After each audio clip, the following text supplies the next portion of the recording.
Asylum Inc. presents Hollow. What do you have to say that you know won't make me happy, but you are going to say it anyway? Jennifer said with a smirk drowned in exhaustion. Detective Muntz fidgeted for a moment before speaking.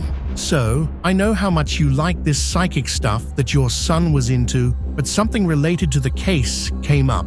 And well, there's someone here to see you. Okay, enough of the slow pitch. Just give it to me. Detective Muntz went out into the hall for a moment, then returned with a woman Jennifer had never met. Muntz introduced the young woman that accompanied him sheepishly. Sonya wore a pleasant enough demeanor as she entered the room, extending her hand toward Jennifer and offering her sympathies for her son's condition.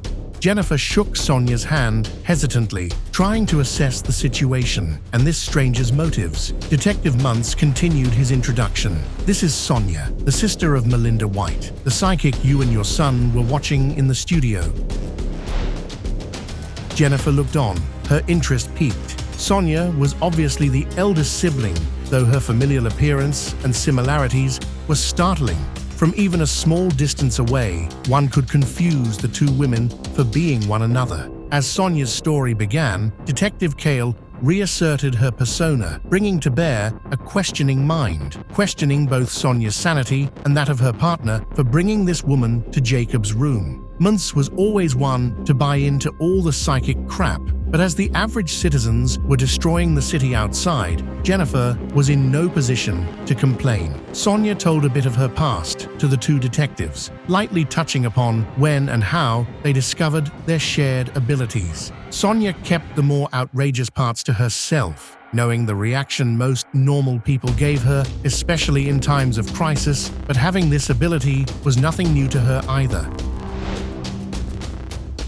With an absence of medical explanation, coupled with the raging insanity swarming outside, Detective Kale was forced to keep an open mind.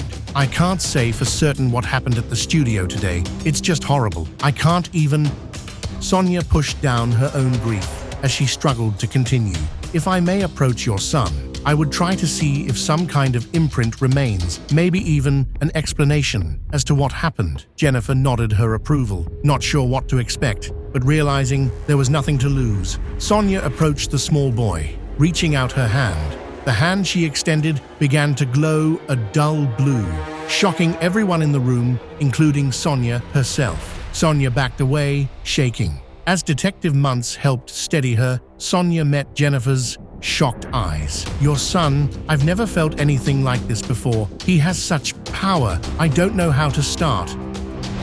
After Sonya caught her breath and collected her thoughts, she slowly began trying to make sense of everything, both to herself and to the two detectives. Jacob is gifted, though in some way that not even I understand, Sonya began. I want to try to go deeper, to actually see into his mind, maybe even to see why he's locked in this state. I don't think this is a medical problem. Something has your boy stuck, trapped between here and somewhere else. I may be able to share the experience with you, if you are willing. Together, we may be able to find your lost boy.